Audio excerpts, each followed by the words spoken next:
to talk about design, but not design as we usually think about it. I want to talk about what is happening now in our scientific biotechnological culture, where for really the first time in history, we have the power to design bodies, to design animal bodies, to design human bodies. In the history of our planet, there have been three great waves of evolution. The first wave of evolution is what we think of as Darwinian evolution.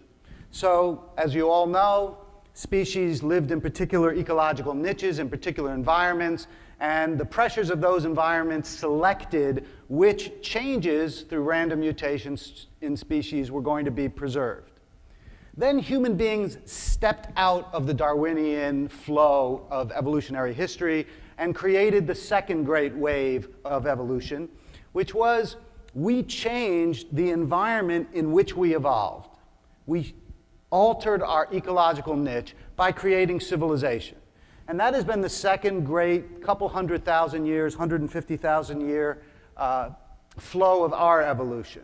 By changing our environment, we put new pressures on our bodies to evolve, whether it was through settling down in agricultural communities, all the way through modern medicine. We have changed our own evolution. Now we're entering a third great wave of evolutionary history, which has been called many things: intentional evolution, evolution by design, very different than intelligent design, whereby we are actually now intentionally designing and altering the physiological forms that inhabit our planet.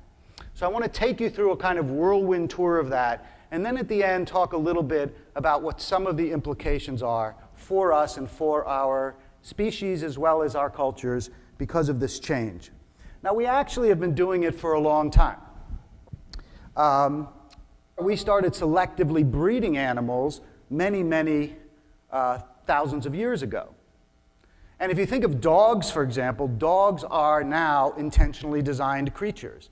There isn't a dog on this earth that's a natural creature. Dogs are the result of selectively breeding traits that we like.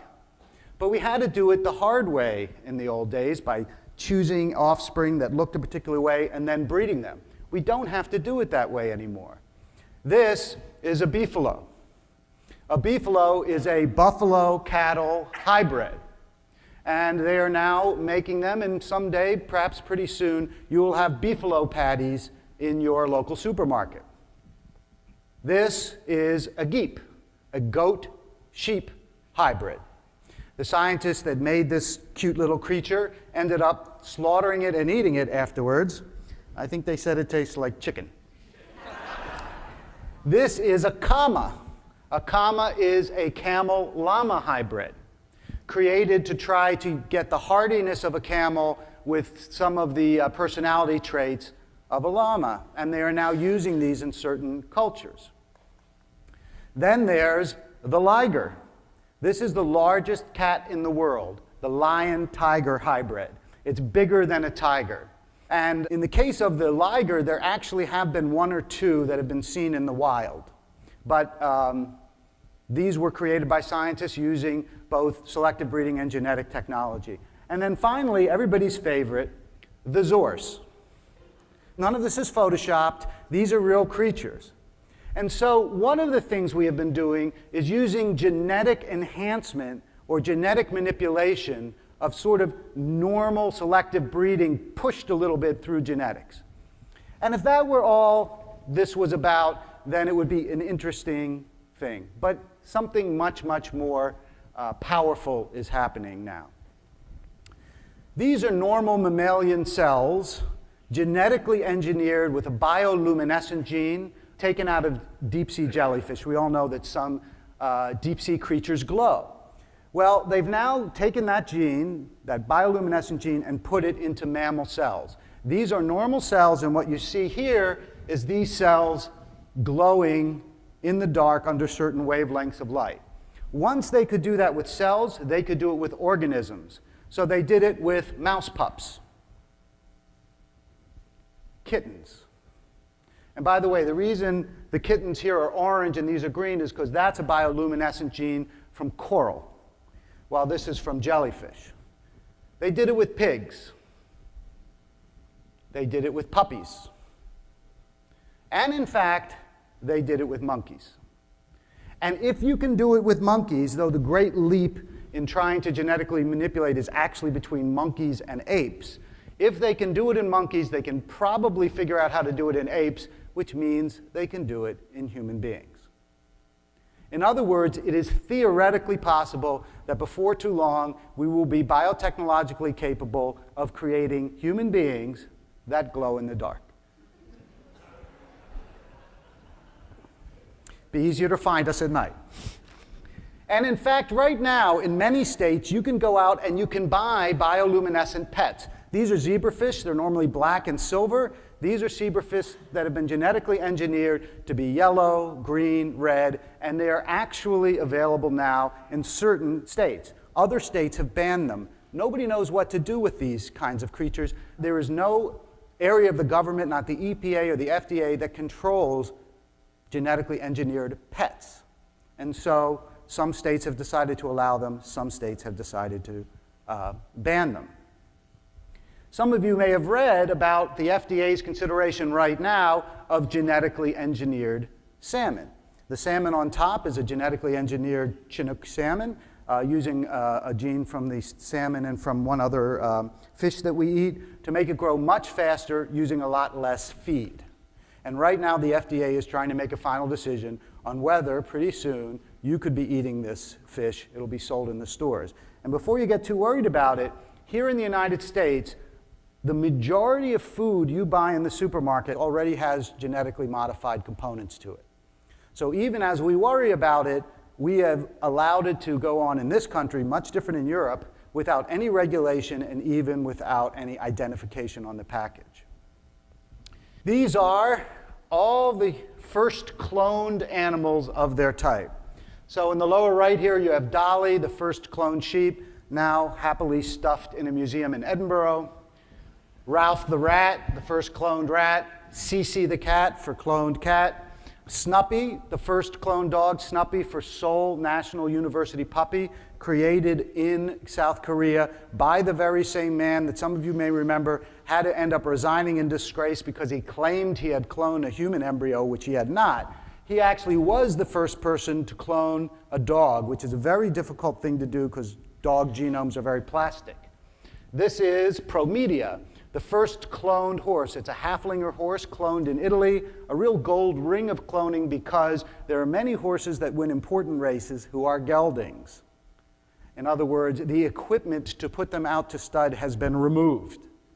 But if you can clone that horse, you can have both the advantage of having a gelding run in the race and his identical genetic duplicate can then be put out to stud. These were the first cloned calves, the first cloned gray wolves, and then finally the first cloned piglets, Alexa, Chrissy, Carol, Janie, and .com. In addition, we've started to use cloning technology to try to save endangered species. This is the use of animals now to create drugs and other things in their bodies that we want to create. So with antithrombin in that goat has been genetically modified so that the molecules of its milk actually include the molecule of antithrombin that GTC Genetics wants to create.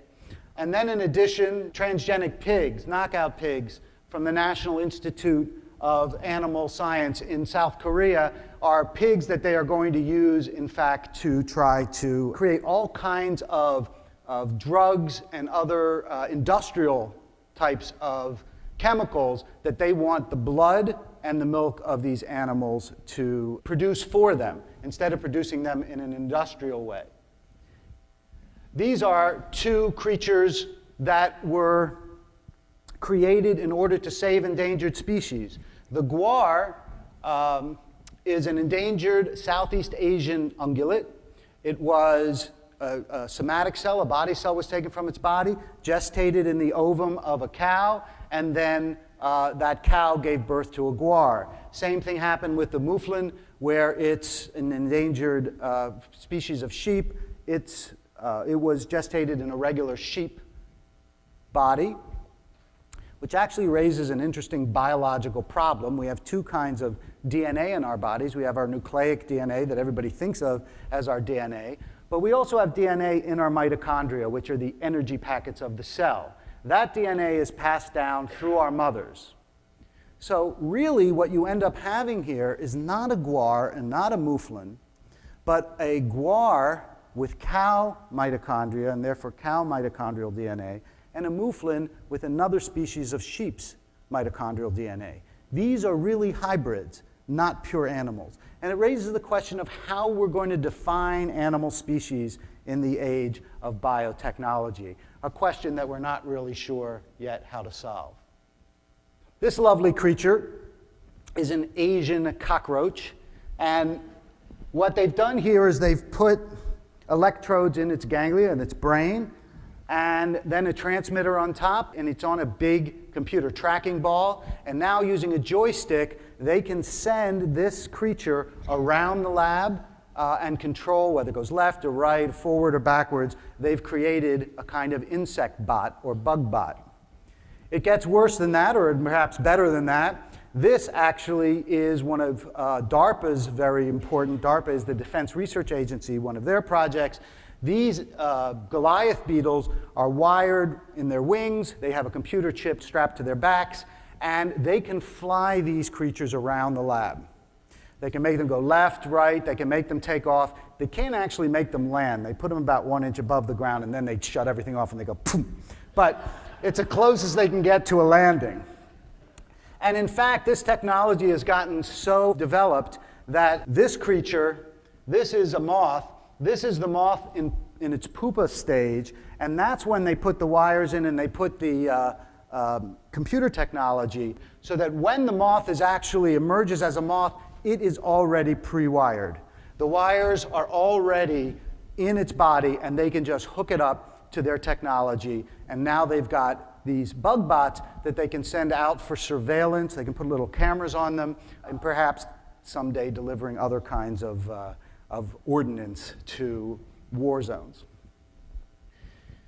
It's not just insects. This is the rat bot, or the robo-rat by Sanjeev Talwar at SUNY Downstate. Again, it's got technology, it's got electrodes going into its left and right hemispheres, it's got a camera on top of its head. The scientists can make this creature go left, right. They have it running through mazes, controlling where it's going. They've now created an organic robot. The graduate students in Sanjeev Talwar's lab said, is this ethical? We've taken away the autonomy of this animal. We'll get back to that in a minute. There's also been work done with monkeys.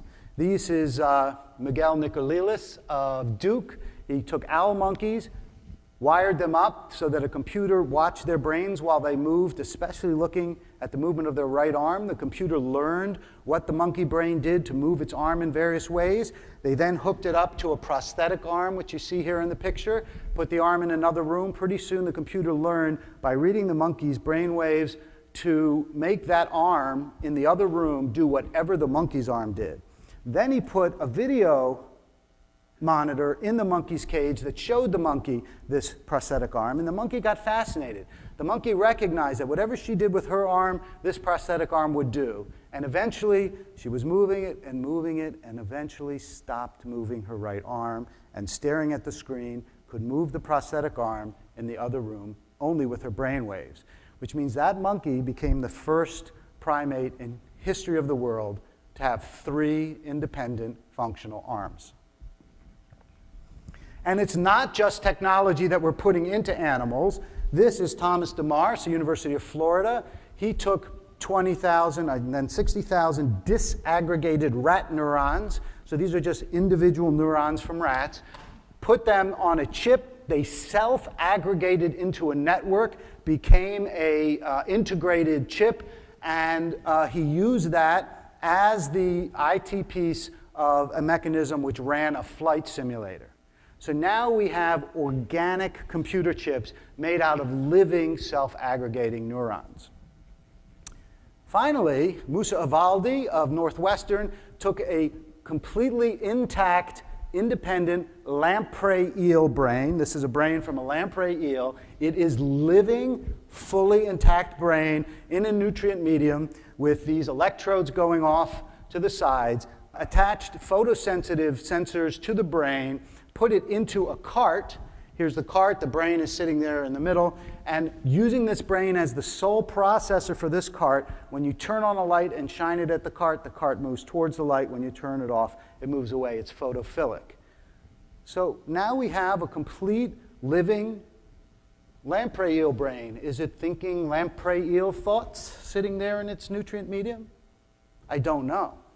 But in fact, it is a fully living brain that we have managed to keep alive to do our bidding. So we are now at the stage where we are creating creatures for our own purposes. This is a mouse created by Charles Vacanti of University of Massachusetts. He altered this mouse so that it was genetically engineered to have skin that was less immunoreactive to human skin, put a polymer scaffolding of an ear under it, and created an ear that could then be taken off the mouse and transplanted onto a human being. Genetic engineering coupled with polymer physiotechnology coupled with xenotransplantation. This is where we are in this process. Finally, not that long ago, Craig Ventnor created the first artificial cell, where he took a cell, took a DNA synthesizer, which is a machine, created an artificial genome, put it in the cell of a different cell. The genome was not of the cell he put it in, and that cell then reproduced as the other cell. In other words, that was the first creature in the history of the world that had a computer as its parent. It did not have an organic parent. And so, asked the economists, the first artificial organism and its consequences. So you may have thought that the creation of life was going to happen in something that looked like that. But in fact, that's not what Frankenstein's lab looks like. This is what Frankenstein's lab looks like. This is a DNA synthesizer, and here at the bottom are just bottles of A, T, C, and G, the 4 chemicals that make up our DNA chain. And so we need to ask ourselves some questions. For the first time in the history of this planet, we are able to directly design organisms. We can manipulate the plasms of life with unprecedented power. And it confers on us a responsibility. Is everything okay? Is it okay to manipulate and create whatever creatures we want? Do we have free reign to design animals? Do we get to go someday to Pets R Us and say, look, I want a dog. I'd like it to have the head of a dachshund, the body of a retriever, maybe some pink fur, and let's make it glow in the dark?